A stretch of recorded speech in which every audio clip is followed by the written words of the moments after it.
Hi, everyone. Welcome to Spill the Tea Radio, where we interview awesome singers, songwriters, and those who influence their lives. Spill the Tea Radio explores the journey, creativity, and inspiration behind the songs.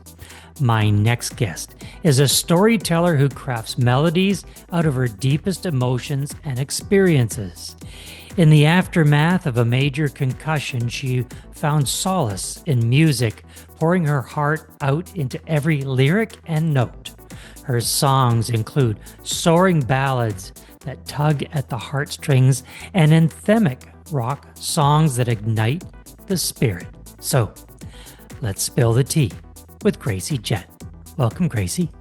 Thank you, David. Thank you for having me. I'm excited to be here today. Well, a few things to discuss. First of all, you are an import from jolly old England, Yes, I so we're am. going to talk about that, and then we're going to talk about your music and how a concussion, which is a severe injury, has inspired your music. So, first of all, let's talk about your journey from England to Canada, and of all places, you went to Owen Sound. So one side of me wants to say, like, did your parents not look at a map before they came over here? I mean, why? Now, no, don't get me wrong. Owen Sound is a beautiful, beautiful place. I've been there. I have friends from there. I've interviewed other artists from Owen Sound, and that whole Owen Sound, Sable Beach. Down into Lake Huron. It's a beautiful, beautiful area. But going from England to Owen Sound is just an odd choice for me. So, how did you end up there? We ended up in Owen Sound. So I'm from Wausau and it's in the West Midlands. And we moved here. My dad got a job here. And when he first moved here, we were taking a big leap and coming here, and the job fell through when my dad first moved here. So we were in Canada, and the job was in Owen Sound. It was he was going to be opening a rehab center and running Mm, it. And the person that was leading this organized non-for-profit organization at sadly passed away. So then we were in Canada. My dad didn't have a job, and we had just moved into the land of snow and blizzards. And I remember the first year we moved here, it was a complete culture shock. Like everything, I just remember I was like, my mom told me that I refused to wear snow pants. And I remember it quite vividly that um I remember being like, where are we? Because I lived in the heart of Wausau. So it's more like a city, whereas Owen Sound is a lot more rural. And there was just snow everywhere. And so that's kind of how we ended up in Owen Sound. So when we first moved here, we were in Sauble for a month or two. And then we finally got our house. And so I asked my parents that. I contemplate, why did we move to Owen Sound? But um, looking back, I wouldn't change it. Like I had a childhood I had my roots in England, and then moving here, I was always outside. We would sell lemonade at the end of our driveway. We would dress up in Halloween. I've always kind of been quite eccentric. And we would stand at the end of the driveway in full Halloween costumes in the middle of the summer and sell lemonade. It's, it's been quite an amazing journey, like adjusting to the snow and all the different seasons, but it's something I wouldn't change. Well, So I thank my parents for moving me here I in had the end. that conversation with my father. My father fought in the Second World War for England. He Mhm. escaped from Poland after the invasion, went to England. So after the war, he got to go anywhere he wanted.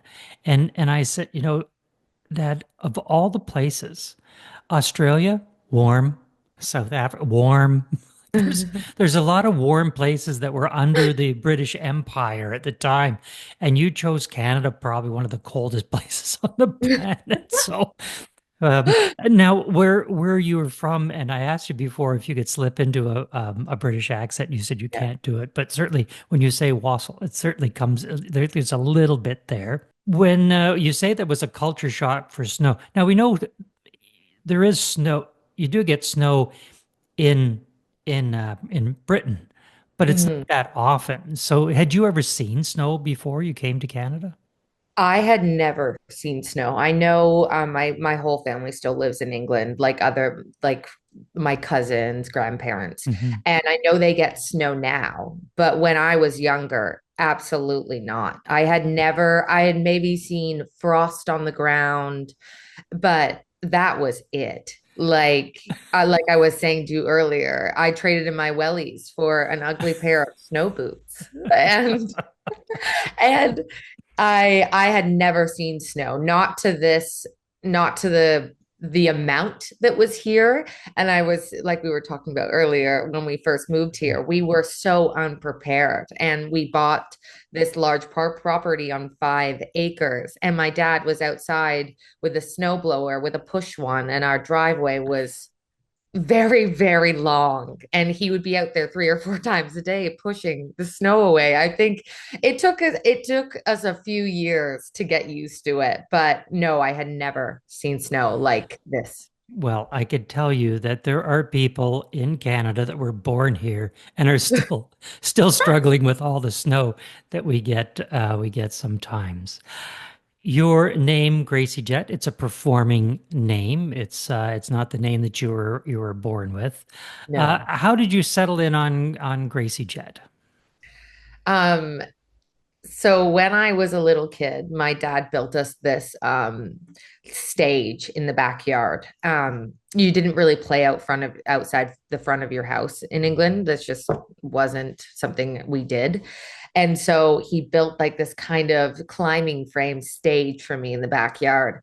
And I would sing "We Will Rock You" at the top of my lungs off this stage. And I remember thinking, I was young. I was probably like 7 or 6. And I remember thinking, you can't chant Grace Lapsley. Like, that's not chantable. And I was like, when I'm on these huge stages later in my life, you have to be able to chant it. And so that's where Gracie Jet came from. It was because you can't chant Grace Lapsley. It's just not cool. But Gracie Jet, that's pretty cool. You can do that one. Yeah, so that's where it came from. So I've been Gracie Jet for quite a long time. Most people call me Gracie. Yeah. I mean, do they forget what your real last names are? Do they just Yeah. it's like people just know you as Gracie Jet, People just know me as or Gracie they Jet. think your last name is Jet? People do. Yes. Yeah. People think my last name's Jet. So that's good. It's That's easier that okay. Sure, absolutely. Let's talk about the injury that inspired this song. You suffered a concussion, severe concussion. way. Mhm. Tell us about that and how that changed your life. Absolutely. So before I was working, like before the concussion, I was gigging once or twice a week. I was recording in Toronto. I was working I'm also a nurse. I was working full time as a nurse. And after I hit my head, my other musician friends always like make jokes about it because my car is I hit my head off my car. I closed the door and it was like a bomb had kind of gone off, and I remember being confused, and had a big cut on my forehead, and it completely changed my life. So I went from doing a super high functioning person doing all these different things to everything crashing down on me. And I would wear earplugs at all times. I couldn't watch TV for months, couldn't listen to music. It was a really hard time in my life. My memory wasn't good anymore. I remember trying one of the earliest songs that I can remember always knowing was Jolene. And I couldn't remember a single word to the song. And I remember sitting they're thinking, how am I ever going to live life like this? And how am I going to get better? Because it took me months to, I was in physio regularly. I was seeing specialists in Toronto, relearning my balance. I was having major migraines, and it just kind of felt like, one of the songs that will be coming up on my album that I'll be releasing is called Survive. And I always say, when I wrote that song, I didn't want to just live my life surviving. I wanted to live my life to the fullest. And so after hitting my head and then everything changing, it took me to a dark place. It Mhm. took me to a place of anxiety, um and it took a lot out of me. And so when I started to get better and my memory started to improve and the headaches were improving, um, it was, I really wanted to look back on those moments, and it was a really hard time for me, but I wanted, writing songs for me is always so therapeutic, and it brings me closer to my thoughts. I sometimes feel that I have trouble explaining myself, but when it comes to my music, I can write it down, and it's everything is on the page, and I can say what I want to say. Now, when we think about life-altering concussions, we think about a fall and somebody hits Mhm. their head, or a car accident and hitting your head, rolling over in a car accident. So in your case, it wasn't one of those things, but it sounds like the door hit you in the perfect spot to Yes. cause this injury, Yeah. which, as a medical professional, you know, did you understand what was going on there? Were you, I was it easier for you to, not easier, but was it easier for you to understand what was going on because of your training? Absolutely. Well, I was actually walking into work, like, so I closed the door, and then I remember it was like I didn't. It was like I instantly had this headache, and I remember walking into work up onto the medicine floor I was working to. They steri stripped my head, and I remember feeling nauseous, and I was like very like confused, Yeah. and I remember when I tried to write something down, and I was not, because normally I can gather tons of information from a nursing report, and I wasn't computing at this point. But look, I didn't know what was going on. I was scared, and I didn't know a lot about concussions. I hadn't worked with that at that time with people with brain injuries or different stuff like that. So for me, this was something very new and scary. And I think the people in my life also, they had seen this person that was so high functioning. And then it was like I couldn't even um, have anyone making any sound. And Hmm. and I'm a singer and I play rock music. Yes.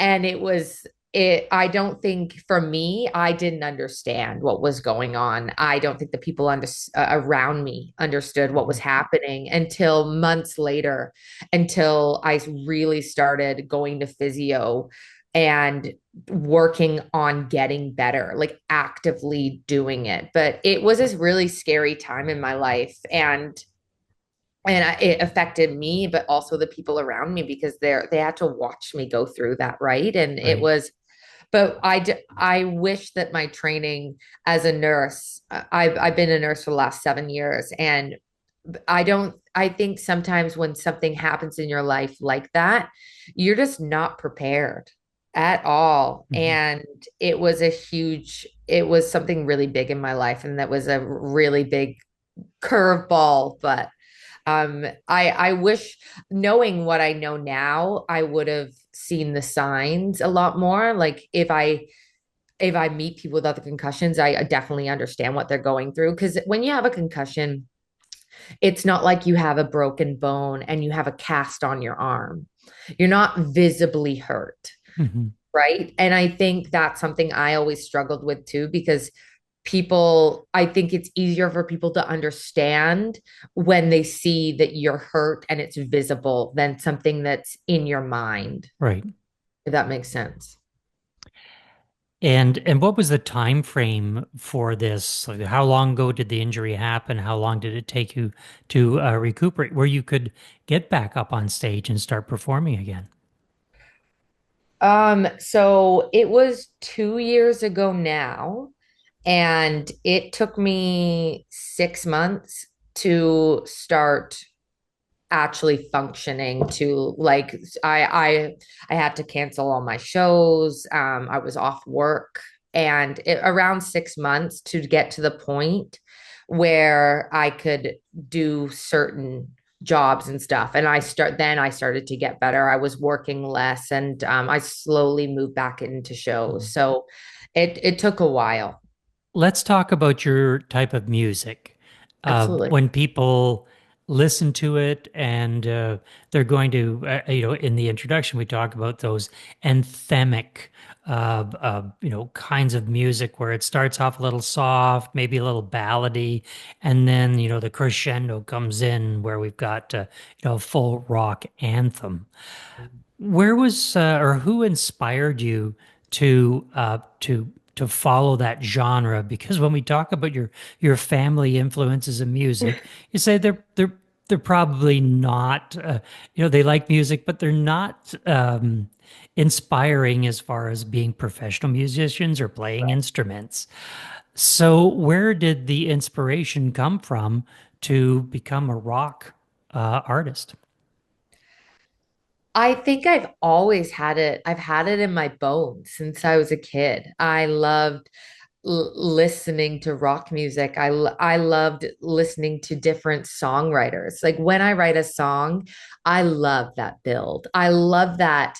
I want to create music that gives you that feeling like you're in the car and there's that build and and then you're just driving and your hair's blowing in the wind.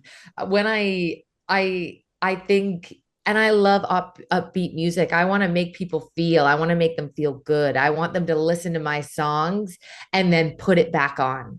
And and that's, I think, rock music. I love electric guitars, all these different sounds like Fleetwood Mac and um Led Zeppelin, like all these different influences that have made their mark. I want to make that mark. Hmm. I want to be on a stage and have people going crazy to my music. And with this new album that will be coming out, I think it's going to be a new sound still, that with those big builds, those anthemy choruses, and but it's going to be more of a cohesive rock sound, and I'm so excited for that.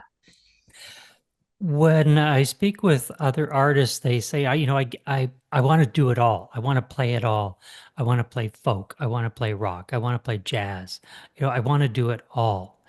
Do you get that draw as well? Or are you saying, I like the rock genre. I like that lane. I want to stay there.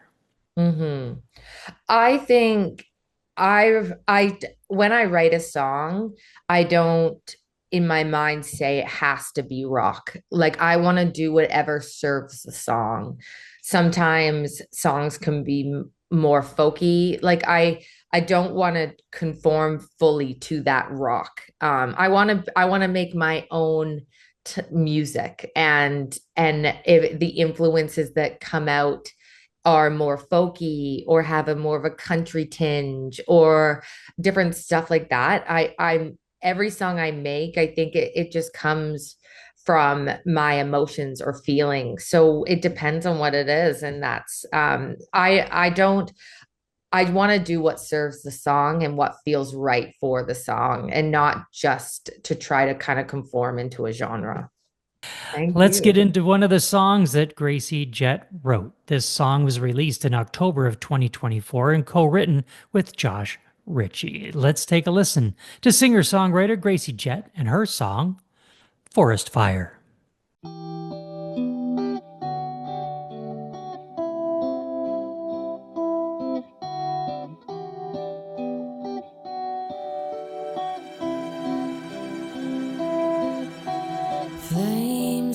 the sky.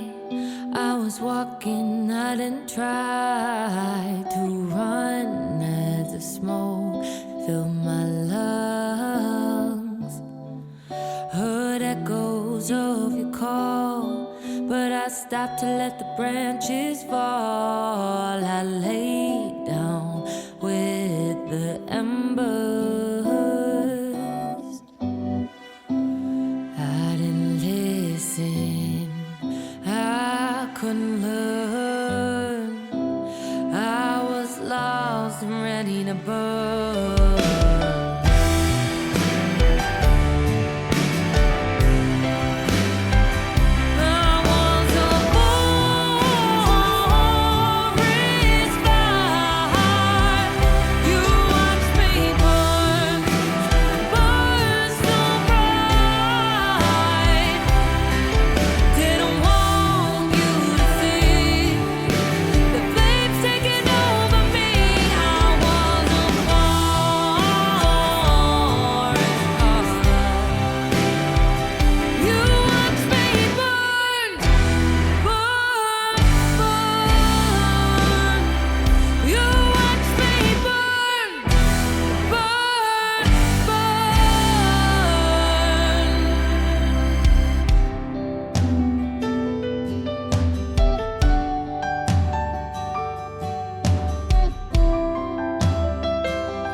That was Forest Fire by Gracie Jet. Gracie, this song is very close to you. It's about your personal experiences. So tell us what the song is about and what was the inspiration to write it. Absolutely.